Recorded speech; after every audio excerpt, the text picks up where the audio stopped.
Man, watching these, we talked about that clip of like Roughnecks working. I just looked back over to that tab.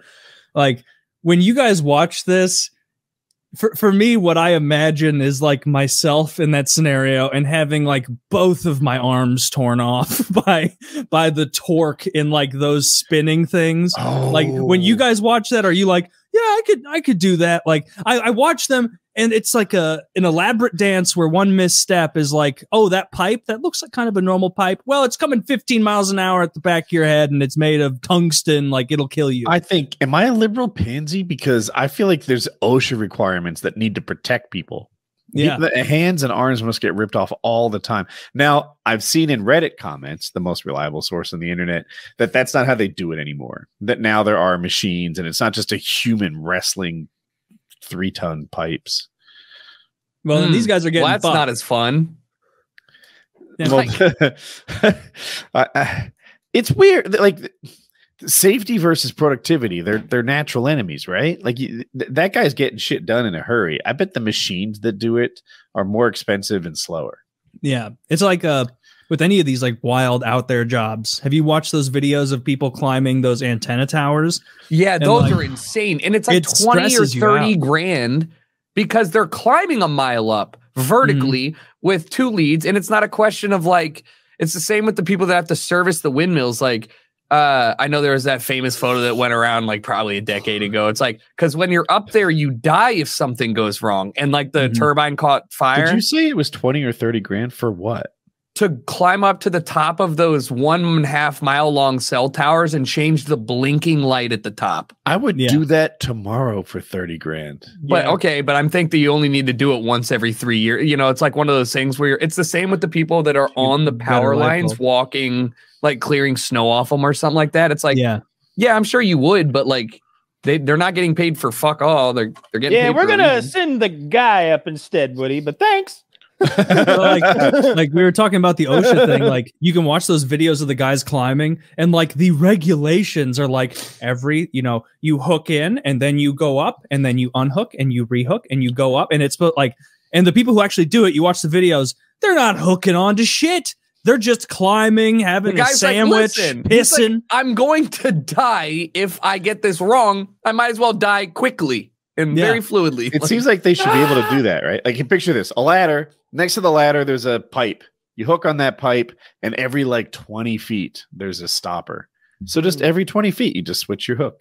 Like you could, because I think that falling 20 feet, regardless on that pipe, that's not going to be you are the guy maintaining that pipe, Woody. They're not sending another guy up there to be like, well, we changed the light, but go up there, make sure the pipe is tight up there. No. This is welded together, much like the ladder is, right? This is a ladder with a safety device that you hook on, and you can never fall more than 20 feet. On average, you'll fall 10. Can I just interject that I bet a pipe capable of, handling this sort of thing, a mile long into the sky adds to like the weight, maybe even like, oh, now we got to use the 17 gauge cables, those, that like 4 miles worth of cable that stretches everywhere. Now it's got to be a bigger gauge. I bet keeping those things light and it is a big deal. You're right. I bet you're literally, they come in there and they put a paper down there like, do you see the cost benefit analysis of keeping you alive if anything goes wrong? Make sure nothing goes wrong. Like, hey, could you put a pipe here so I have to clamp so much? Yeah. Nope. We will just pay your spouse $35,000 more. So, but we're gonna put it also at the top of the spire. She's gonna have to go and compete for it. That's how you signed the paperwork. There's a new scary movie that's about this. It's about 2 girls. Yeah, I saw this. Yeah, they climb up together and then like the ladder breaks and they end up like dangling. It's one of those movies that was made with we have a premise. How do we make money off of it? Because it's like, and a green screen. Don't forget the green screen. Did you? I can't remember. I wonder. It's the pretty tower recent. or something. It's the same as the one with that's a base like rig, but it seems like a base jumping rig would add a lot to safety. Am I crazy? I would have one. I think that the problem, right, isn't with base jumping that you need to have distance enough to not to fall, but specifically away from shit, right? So let's say you lose grip and you fall. Who cares? Yeah, you're dead anyways. The alternative was splat. Yeah, you're right. I guess it doesn't matter if you're not right side up. You like fall from something like you're falling long enough to like have regrets, like breathe in again. Breathe in. Like, I should have went back to school. There'd be a danger zone, right? With the base rig, like 1 mile. The first 200 feet is death. And then once you get to 400, you're almost back in the safety zone. Now you're jumpable. And if you feel yourself falling, just push off a little. It'll take 18 seconds to fall a mile. 18 seconds to fall a mile. Like, yo, that's a YouTube short. Hey guys, I'm falling to my death. I got about 3 more seconds. 18 seconds. Remember to like and subscribe. 18 seconds to hit terminal velocity from start. Oh. This is according to Quora. Well, so they did a good idea. The terminal velocity is around 150 no, miles per hour. Assuming initial velocity is 0 and the acceleration of gravity is 32 feet a second, not taking in wind resistance into account, to whatever, then it's 18.2 No, seconds. You guys, so even longer the numbers with wind resistance. Yeah, that's so I've fallen lots of times, but I have controlled some element of wing. No, but I have like some element of wing that's halfway flying, and it's way longer than 18 seconds. Like that time I almost died. Well, that's a mile, supposedly. Like I don't know how high up those towers go. Like the ones I watch on YouTube, they're I'm guessing like 1,200 feet. Something like that for the tall ones. There's some real big tower. Like how many feet is a mile? Like 5,400 or something. 5,400, and the cell tower. It is a cell tower, right? I had one of those in the back of my like elementary school, and that. Like it's hard to even put a number to how tall it is, right? Like I can't just tell you it was 5,400 feet tall. Like I just want to know, like pick a cell tower. Well, I said how tall is a cell tower, and it says 400 feet, and that's not right. Okay, the Kiev TV tower is 1,263 feet, so that's almost. That's not a mile. But no. Yeah, there are no mile tall. No, towers. it's like that's like a quarter mile, almost a quarter mile, right? There are no mile tall towers. Yeah, I'm not saying that there is. I'm just saying that there's I'm saying that like in my head it's super tall, but like that's why when you said a base rig jump or whatever, it's like you probably don't even have enough time to get the thing unfurled before you hit the ground. Oh, you do. That's what they're for. They jump off bridges and shit with them, you know? I guess you're right. Yeah, they jump off towers all the time. Yeah. Actually, the A in base stands for antenna. One day every 6 months. Does it? I'm pretty sure. I didn't know that. So base jumping is an acronym? Yeah. Cool. Didn't know that. I like to know all the acronyms. What does it mean? Know. Base. Barely alive, surely. It'd be funnier if the word jumping was the one that was the acronym. Base. I don't know. I would never do base jumping. That's the one that even the risk takers out there like Woody are like, hard pass, risk reward profile, kind of shit. No thank you. Building antenna span earth. Base jumping. Span is bridge, I guess. Right. I thought it was because you jumped off of like flat surfaces. I don't know what I thought it was. I'm gonna keep working on it, but it's a good start. Building antenna span. What was the E? And entertainment. Shit, I forgot it already. Energy. What are the 4 ancestral tenets of building antenna span Earth? That must mean Cliff.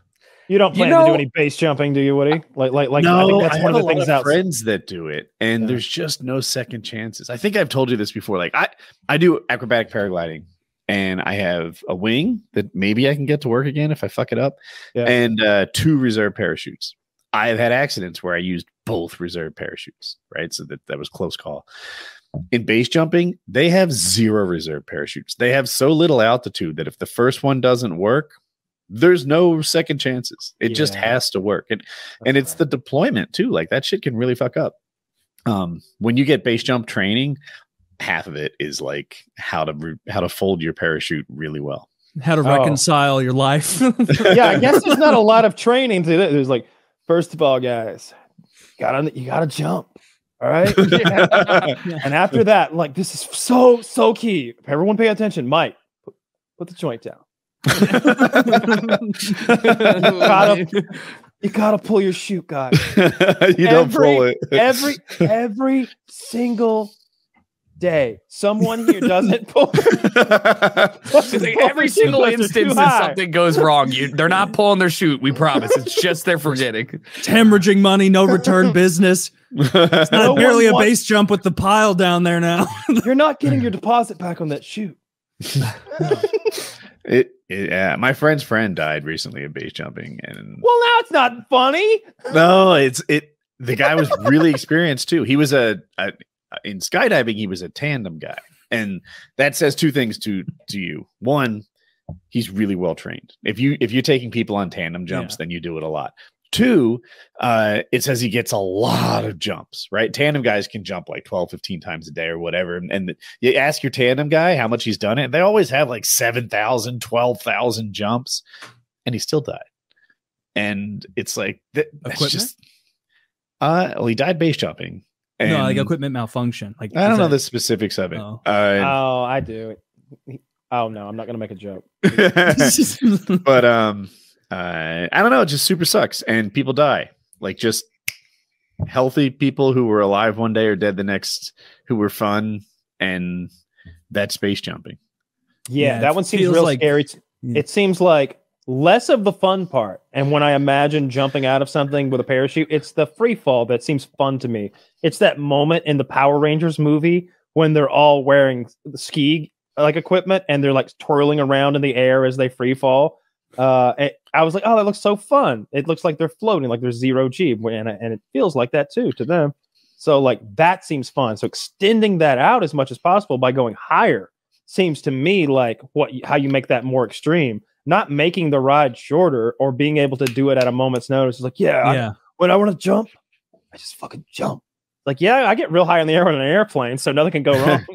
Like, you're in the majority. Most people find the fall to be the most fun part. I like it after the canopy goes up. It's really noisy. Skydiving. Have you jumped out of an airplane before? No. It's super noisy. Like, so you're just, I guess it'd be like a motorcycle without a helmet. Like you're just going 100 miles an hour or something through. Yeah. And but once you pull the chute, all of a sudden, like there's a little peace. You're steering. You're under control. That I thought that was more fun, but most people agree with you. No, I could see liking both of them. I would think there'd be a lot of thrill and a lot of like wonder to the fall, and then initially there would be a really happy moment where, whew, it opened up and we're good. I can enjoy the rest. I thought it was going to hurt more. Like I've thrown a couple reserve parachutes for either practice or emergency. That's what we call a combat throw. And a reserve parachute is designed to really quickly start doing parachute shit, right? It catches air really well and it quickly expands and stops you because you might be at low altitude when you throw it and you don't want to fuck around. A parachute, the kind you might skydive with, they open slowly. They start in a little bird's nest and sort of come out, and there's a slider that comes up and helps them hold their form. And what that means is that the yank when you first like decelerate isn't so bad. I thought it was going to be like a reserve parachute from terminal velocity, which is like I was like a little scared of the initial jerk, but it's not bad. Yeah, that stuff Richard did with the halo jumping. That has its own like scary things. He went hypoxic. Halo jumping means from really high. 45,000 feet to 55 is like the number that's in my head. But, good gosh. Okay. I think I'm 5-minute free fall. I get bored halfway through. I'm sorry. But you get on your phone. You wear oxygen. And I remember a really funny story. You know how Tom Cruise likes to do his own stunts, right? He was filming the Mission Impossible that has Henry Cavill in it. It's notoriously the one where Henry Cavill has the mustache and had to be CGI'd out for the Superman film. He is the bad guy in that movie, but not right away. Spoiler alert. And there's a scene where the two of them jump out of a airplane together, a halo jump. And Tom Cruise shows up, halo jump ready. He's been training for months or whatever. And Henry Cavill's like, what the fuck? You're going to jump with the stunt man who's my height and has bad hair? Like, whatever it takes, Tom. I want to jump out of this plane. And Henry Cavill's like, look, here's the thing. We could do that. We can do it. We can put you in that suit. We can put a helmet on you. We can throw you out of that plane. But somebody'd probably die, and it'd be somebody that works for us. Somebody would die trying to save you. Somebody would die trying to save you, and whoever tried to save them would probably die too. And maybe me. People would die trying to save you, Henry. If anything went wrong, that's how things would go. And Henry was like, all right, well, maybe stuntman then. That's how he sounds. Paint some figurines then. Yeah, because it's like so dangerous if you got hypoxic up there and you can't. Now there should be a mechanism that pops your chute at the correct altitude, but I'm sure that they don't like relying on that for your life. And he had to do stunt work while he was up there. I think it wasn't just a simple jump. I think there's twirling and whirling and fighting. But Tom Cruise did it. They let him do it. Goddamn right. Tom Cruise does all of his own stunts. He seems like a fun entertainer. He sounds like a real stand-up guy. I'd go to church with him. Every time Tom Cruise comes up, I like to state this.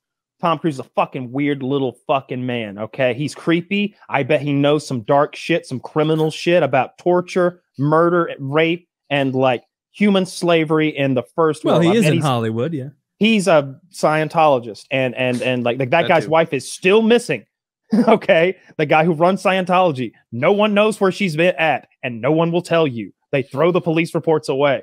Okay, Tom Cruise knows where that lady went, but he's an amazing actor, and he does all of his own fucking stunts. He jumps across buildings. That was him on the side of the. I'm getting the name weird. The Burj Khalifa. Burj Khalifa. Yeah, the Burj Khalifa. So he's on the side of the world's real tallest building, goofing around out there, like doing it for real. He's dangling out the side of that C-17 or whatever it was for real. I mean, he's strapped up. He's not just hanging on by his hand, but he's strapped out there. His next movie's in outer fucking space.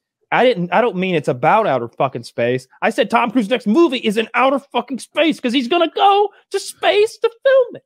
Real space? He's going to real space. Is James Cameron do that? Like, no, that's a super expensive movie. Yeah, he is going to real fucking space to make a space movie. Is Tom Cruise going to space? Is it for like his upcoming 2024 project? Tom Cruise will be going to the ISS and set to not only be the first to film a movie in outer space, but the first civ to ever spacewalk outside the station. That is sick. And they don't. All right. They may be overstepping there. They may be overstepping the spacewalk thing. That's so he wants to spacewalk. They're not going to let him. Let him do it. Come on, he's already up there. Tom Cruise. It's American royalty. They're not going to let him. He literally can't. Like, we have to let this 70-year-old walk in space. Although, hang on. So he last I heard, like Elon Musk is like, yeah, totally, we'll work that out. And so like he runs the ISS. He runs the fucking. He runs SpaceX. Right? Yeah. But they don't have the ISS. I thought he said ISS. Am I wrong? Yeah. But you don't have to own a house. If you have a car, you can still drive up to the parking lot and to do his spacewalk. He doesn't need the ISS. He could just pop out of the Dragon thing or He said he was going to be on the ISS. I assume they were going to use his facilities and tethers and. Yeah, it is unclear whether he'll stroll around outside the station or if he'll actually enter. But but they're saying that, like, listen, we're putting him up in that general area. But you can't do any launch without the government approval. So regardless, they will know he's not going to just show up outside the ISS. That's crazy. Well, this is awkward. Yes. Look, they'll fully let Tom Cruise go to the ISS because they will. Like what we're talking about is the spacewalk, though. Like that's the scary, dangerous thing that they don't let like celebrities go up and do is a spacewalk. There's only like a handful of people. No, he wouldn't do a real one. Because if you drift off, you die. He'd be tethered up. Like it would. No.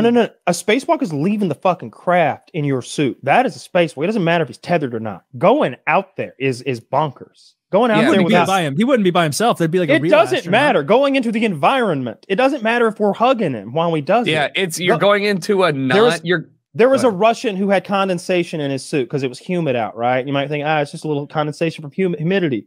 Well, it's settled in the bottom of his suit. You go into 0G. He goes on the spacewalk. It all comes up to his face, flows into his ear cavities. Now he's completely discombobulated. It gels over his eyeballs and starts suffocating him because it's 0G water stuck to his face. And he can't touch his face because it's in a helmet.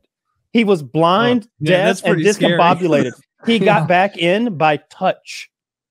Like you're blowing the water out of his hand the whole way. Hey, Tom, you got to stay on Earth, all right, bud?